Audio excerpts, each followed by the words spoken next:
여러분 안녕하십니까? 포항 MBC 뉴스투데이입니다. 오늘도 대구와 경북의 기온은 어제만큼 쌀쌀하겠는데요. 내일 새벽까진 가을비가 내릴 전망입니다. 자세한 날씨 유아경 기상캐스터가 전해드립니다. 개천절인 오늘도 아침 공기가 꽤 쌀쌀한데요. 이제 여름 옷은 정리하셔도 될 것 같습니다. 오늘 아침 대구의 기온은 14도, 낮 기온은 20도로 어제만큼이나 조금 낮겠습니다. 당분간 아침 기온은 계속해서 내림세 이어지다 일요일부터 평년 수준을 회복하겠고요. 내일부터 낮 기온은 최고 25도 안팎까지 올라 일교차가 다시 커지겠습니다. 현재 경북 남부 동해안을 중심으로 비가 내리고 있는데요. 오전에는 대구와 경북에도 비가 내리겠습니다. 예상되는 비의 양은 내일 새벽까지 대구와 경북에는 5에서 40mm, 경북 남부 동해안과 울릉도 독도에는 10에서 60mm고요. 포항과 경주, 울릉도 독도에는 강풍주의보가 발효 중인 가운데 내일까지 경북 동해안을 중심으로 바람도 매우 강하게 불겠습니다. 강풍으로 인한 시설물 관리와 안전사고에 유의하시기 바랍니다. 내일부터 낮 기온이 오늘보다 5도 내외로 올라 낮과 밤의 기온차가 커지겠고요. 일요일과 다음 주 월요일에는 또 한 번 비가 내릴 전망입니다. 날씨였습니다. 학생 수 감소와 예산 부족으로 교육부는 특별한 경우가 아니면 학교 신설을 허용하지 않고 있는데요. 이런 상황에서 아파트 사업 시행자가 학교를 지어주는 방식의 기부 체납형 초등학교가 경북 최초로 포항에서 문을 열었습니다. 학교 신설이 점점 어려워지고 있는 상황에서 새로운 대안이 될 수 있을지 주목됩니다. 이규설 기자입니다. 개교를 축하하는 테이프 절단에 이어 학생들이 준비한 개교 축하 공연이 펼쳐집니다. 포항시 오천읍 새 아파트 단지에 위치한 용산초등학교는 올해 3월부터 학생들을 받았지만 최근 개교식 행사를 치렀습니다. 아파트 단지 바로 옆에 초등학교가 새로 생기자 주민들은 크게 반기고 있습니다. 저희 아들이 2학년인데 횡단보도 하나만 건너면 되게끔 학교가 앞에 있어서 너무 안전하게 등교를 할 수 있다는 마음이 너무 놓이고.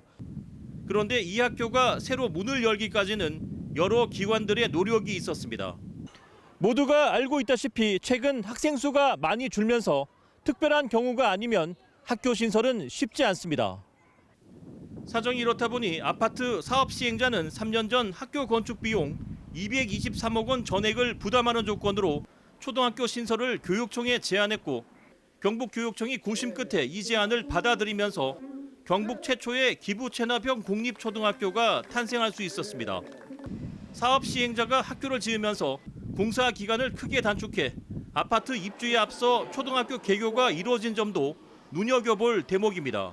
이번 같은 경우는 민관이 공동으로 우리가 한 그런 사업인데 시행사에서 이 학교를 짓게 되면 상당히 빨리 지을 수 있고 또 우리 학부모님들의 민원을 해결할 수 있어서 아이들에게 굉장히 좋은 사업이라고 생각합니다.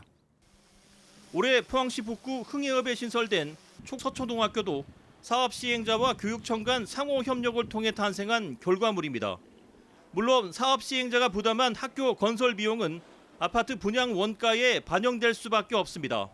하지만 세수 부족이 심각한 상황에서 기부 체납을 통한 학교 신설은 학생과 교육청, 사업 시행자 모두 웃을 수 있는 상생 모델로 주목받고 있습니다.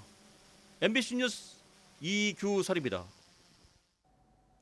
최근 6년간 경북 지역 학교에서 연평균 10건이 넘는 화재가 발생했지만 스프링클러 설치는 여전히 저조한 걸로 확인됐습니다.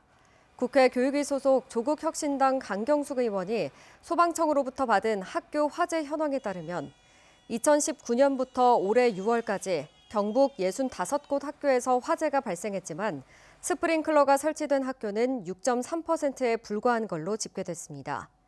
소방시설법 개정에 따라 2005년 이후 4층 이상 연면적 1000제곱미터 이상의 학교 건물에 스프링클러를 설치해야 하지만 소급 적용이 되지 않아 노후된 학교는 화재에 취약한 상황입니다.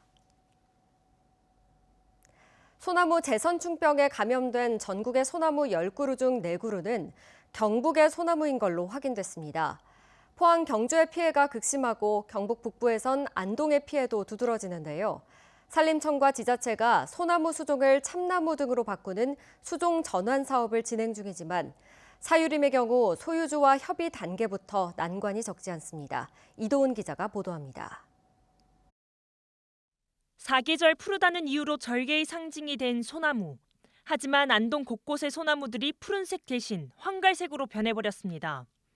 소나무 제선충병에 감염된 건데 피해 규모가 지난해부터 급증하고 있습니다.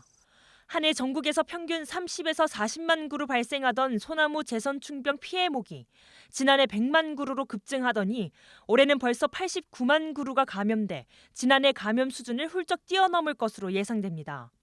그중에서도 40%가 넘는 피해가 경북으로 집중됐는데 경주 12만 그루, 포항 9만 그루, 안동 6만여 그루로 이 지자체 세 곳이 경북 지역 감염옥의 절반을 차지했습니다. 소나무에 예방주사를 놓거나 감염옥을 베어내는 데 쓴 산림청 국비 예산만 올해 800억 원이 넘습니다. 소나무 제선충병 방제를 위해 5년간 3천억 원 이상의 예산을 투입했지만 매년 확산 추세를 보이고 있습니다. 기존의 방제 방법으로 소나무 제선충병을 차단하는 것이 가능한지, 방제 예산은 제대로 쓰이고 있는지 이번 국정감사에서 철저히 확인해 보겠습니다.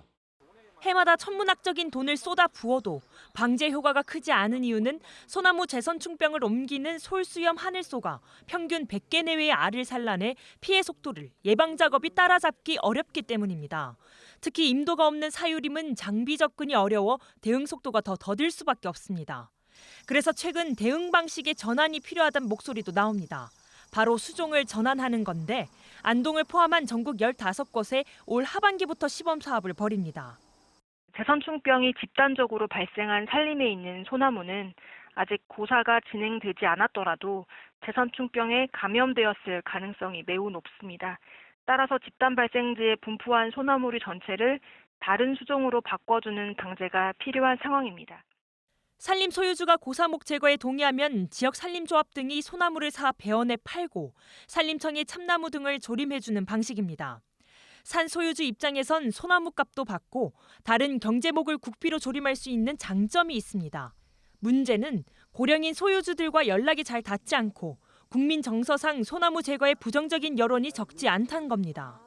문중 소유의 재선충 사업을 중심으로 지금 하고 있고요. 현재 개개인 산주들과의 연락 체계가 좀 어려운 걸로. 산림청이 지난 9월부터 수종 전환 사업 설명회를 열고 있는데 안동에선 내일 열립니다. 비용 절감과 예방 효과가 크다고 평가받는 수종 전환 사업이 기존 제선충병 방제 사업의 한계를 극복할 수 있을지 주목됩니다. MBC 뉴스 이도은입니다. 지방자치단체들이 금융기관에 예치한 현금에 대해 연 2% 수준의 이자를 받고 있는 걸로 나타났습니다. 더불어민주당 한병도 의원이 행정안전부에서 받은 자료에 따르면 2023년 243개 광역과 기초자치단체의 현금성 자산은 108조 원이었지만 평균 이자 수입은 2조 5천억 원으로 이자율이 2.32%에 불과한 걸로 나타났습니다. 이자율이 가장 낮은 곳은 울릉군으로 농협에서 연 0.03%, 가장 높은 곳은 충남 서천으로 농협에서 6.92%였고 대구는 1.79%, 경북은 1.76%에 그쳤습니다.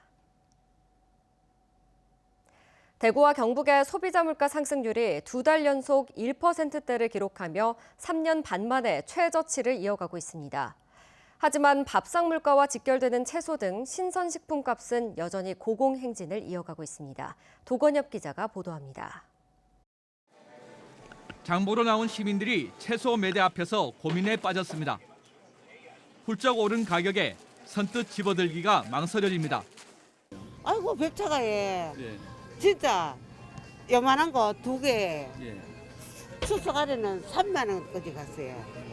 그 2포기를 이제 19,000 얼마 하더라고. 2만 원대 하더라고.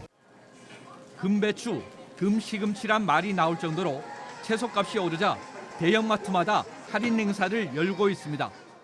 10월 한 달간 시금치는 한 팩에 2,980원, 그리고 배추는 농식품부 할인 지원을 받아서 20% 할인된 가격에 저렴하게 판매를 하고 있습니다. 동북지방통계청이 발표한 9월 대구의 소비자 물가는 1년 전보다 1.6% 올랐습니다. 8월에 이어 2달 연속 1%대를 기록했습니다. 하지만 밥상 물가와 직결되는 신선식품 지수는 한 달 전보다 6.5%, 1년 전보다는 4.4% 올랐습니다. 특히 채소값이 한 달 전보다 22.8%, 1년 전보다는 13.5% 올랐습니다. 배추는 63%, 무는 30% 가까이 올랐습니다. 농식품부는 이례적인 폭염으로 생육이 부진해지면서 배추나 시금치 등 고온에 취약한 품목의 가격 상승세가 두드러졌다고 설명했습니다. 가을 배추를 조기 출하해 공급하고 중국산 신선 배추 1,000톤을 수입해 공급을 늘리겠다고 했습니다. 농협 계약 재배 물량이라든지 출하 조절 시설 물량 이런 것들을 해서 6,000톤을 10월 중에 좀 공급을 할 계획이고요. 신선 배추의 경우는 지금 초도 물량은 좀 들어와 있는 상황입니다. 경유와 휘발유 등 석유류 가격은 2달 연속 떨어졌지만 중동 지역 분쟁이 격화되면서 국제 유가가 급등해 다시 오를 가능성이 있습니다. MBC 뉴스 보건협입니다. 포항시의회 더불어민주당 소속 의원들은 어제 기자회견을 열고 의회 인사파행에 책임이 있는 김일만 의장의 공식 사과를 촉구했습니다. 민주당 의원들은 기자회견에서 후반기 포항시의회가 포항시와의 인사 교류를 철회하고 자체 인사를 강행해 전문위원 4명 공석이라는 사상 초유의 사태를 초래했다며 이로 인해 의정활동의 질적 저하는 물론 시의회의 위상이 추락하고 있다고 지적했습니다. 대구 MBC의 대구 경북 신공항 관련 방송에 대해 홍준표 대구시장이 가짜뉴스고 명예훼손이라며 고발했는데 검찰과 경찰 모두 혐의 없음으로 종결 처리했다는 소식 전해드렸었습니다. 대구시의 과도한 언론 대응에 비판은 끊이지 않았습니다. 시민사회단체에서는 홍 시장과 대구시는 일련의 사태에 사과하고 재발 방지 대책을 내놓으라고 촉구했습니다. 조재한 기자입니다. 홍준표 대구시장과 대구시는 대구 경북 신공항 문제를 짚은 대구 MBC 시사 프로그램을 문제 삼아 지난해 11월 출연자 등 4명을 명예훼손으로 검찰에 고발했습니다. 검찰은 혐의 없음 결론을 내렸습니다. 신공항 사업 관련 주관적 평가와 비판적 의견을 밝힌 것으로 대구시장이나 공무원에 대한 명예훼손이 된다고 보기 어렵다고 밝혔습니다. 검찰에 앞서 경찰이 내린 혐의 없음과 같습니다. 대구시는 진행자 등을 고발했을 뿐 아니라 산하기관과 출자 출연 기관에 이르기까지 대구 MBC 취재를 거부하라는 공지도 했습니다. 언론계, 시민사회단체뿐 아니라 대구시 의회에서도 이 같은 대구시의 언론 대응에 근거 없는 언론 탄압이라며 강도 높은 질타가 끊이지 않았습니다. 기준도 상당히 애매해요. 악의적이라는 표현, 뭔가 부정적인 거 이렇게 잘못했다라고 해서 단체장이 그렇게 판단해서 취재 거부를 하면 앞으로 그러면 얼마나 다른 언론사에도 적용할 거 아니겠습니까? 민주주의는 언론의 권력 견제를 통해서 발전해 왔다고 보여집니다. 대구시의 대응은 자극적인 면이 좀 있었다고 보여지고. 지난 1월 법원에서는 대구 MBC가 대구시를 상대로 제기한 출입 및 취재 방해 금지 가처분을 받아들이기도 했습니다. 시민사회단체는 홍준표 시장이 언론을 대하는 태도를 보면 지방자치와 민주주의가 제대로 작동하는 것인지 의심스러웠고 수사기관을 통해 더 명확해졌다며 사과를 촉구했습니다. 이와 함께 취재 방해와 관련해 홍준표 시장을 상대로 제기한 고소고발 2건에 대해 신속하고 철저한 수사를 경찰에 촉구했습니다. 언론에 대한 어떤 탄압뿐만 아니라 시민단체와의 소통 거부, 사실은 여러 가지 고소고발건을 포함해서 홍 시장이 사실은 대구시의 어떤 공론장을 많이 망가뜨렸거든요. 이런 언론 환경과 공론장을 파괴한 어떤 것에 대해서는 사죄를 하고 사실 그리고 이런 것도 다시 일어나지 않도록 어떤 재발 방지 대책을 세워야 될 것으로 보입니다. 경찰과 법원에 이어 검찰까지 한 가지 결론을 낸 만큼 그동안 꾸준히 제기되어온 비판 언론 재갈 물리기에 대한 답을 이제는 홍 시장과 대구시가 스스로 내놓아야 할 때입니다. MBC 뉴스 조재한입니다.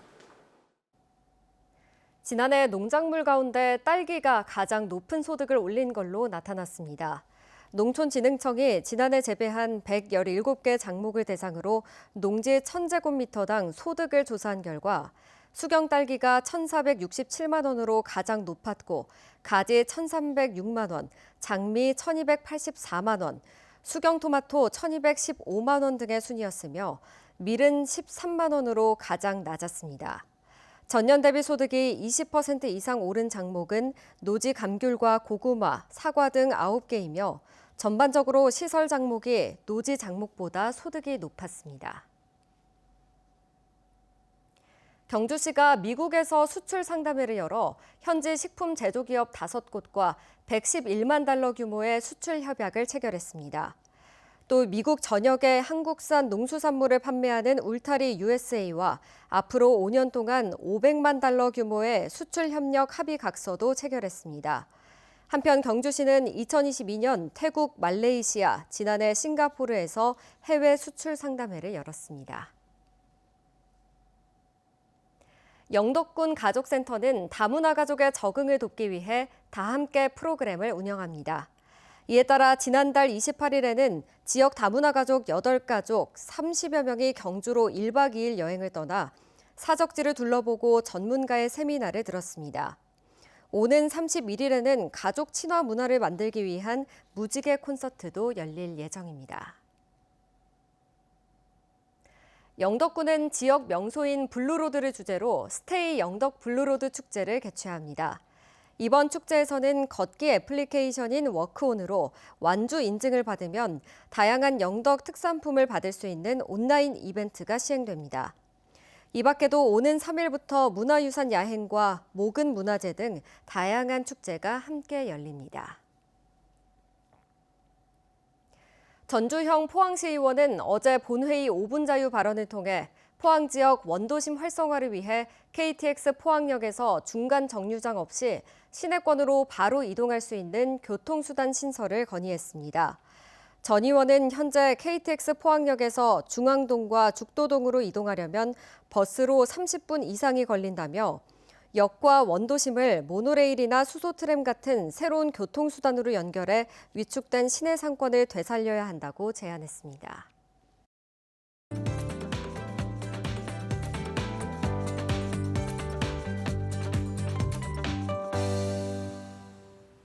개천절인 오늘도 아침 공기가 꽤 쌀쌀한데요. 이제 여름 옷은 정리하셔도 될 것 같습니다. 오늘 아침 대구의 기온 14도, 낮에는 20도로 오늘도 어제와 비슷하거나 조금 낮겠습니다. 당분간 아침 기온은 계속 내림세에 이어지다 일요일부터 평년 수준을 회복하겠고요. 내일부터 낮 기온은 최고 25도 안팎까지 올라 일교차가 다시 커지겠습니다. 현재 경북 남부 동해안을 중심으로 비가 내리고 있는데요. 오전에는 대구와 경북에도 비가 내리겠습니다. 예상되는 비의 양은 내일 새벽까지 5에서 40mm, 경북 남부 동해안과 울릉도 독도에는 10에서 60mm고요. 포항과 경주, 울릉도 독도에는 강풍주의보가 발효 중인 가운데 내일까지 경북 동해안을 중심으로 바람도 매우 강하게 불겠습니다. 강풍으로 인한 시설물 관리와 안전사고에 유의하시기 바랍니다. 위성 영상입니다. 오늘 전국적으로 남해 동부해상에서 동해상으로 이동하는 저기압의 영향을 받겠습니다. 자세한 지역별 날씨 보시면 오늘 우리 지역 대체로 흐리겠고요. 미세먼지는 좋음 수준 예상됩니다. 현재 동해 전해상에 풍랑주의보가 발효 중인데요. 오늘 바다의 물결 1m에서 최고 4m로 매우 높게 일겠습니다. 목요일 대구의 아침 기온 14도, 고령은 15도 가리키고 있고요. 낮에는 대구 20도, 고령은 19도 전망됩니다. 안동의 현재 기온 10도, 봉화는 15도로 출발합니다. 낮에는 안동 19도, 봉화 18도 예상됩니다. 당분간 경북 동해안을 중심으로 강한 너울성 파도와 바람이 예상되고요. 오늘 포항의 아침 기온은 19도, 경주는 17도로 출발해 낮에는 포항과 경주 모두 20도에 그치겠습니다. 내일부터 낮 기온이 오늘보다 5도 내외로 올라 낮과 밤의 기온차가 커지겠고요. 일요일과 다음 주 월요일에는 또 한 번 비가 내릴 전망입니다. 날씨였습니다. 이상으로 포항 MBC 뉴스투데이 마칩니다. 시청해주신 여러분 고맙습니다.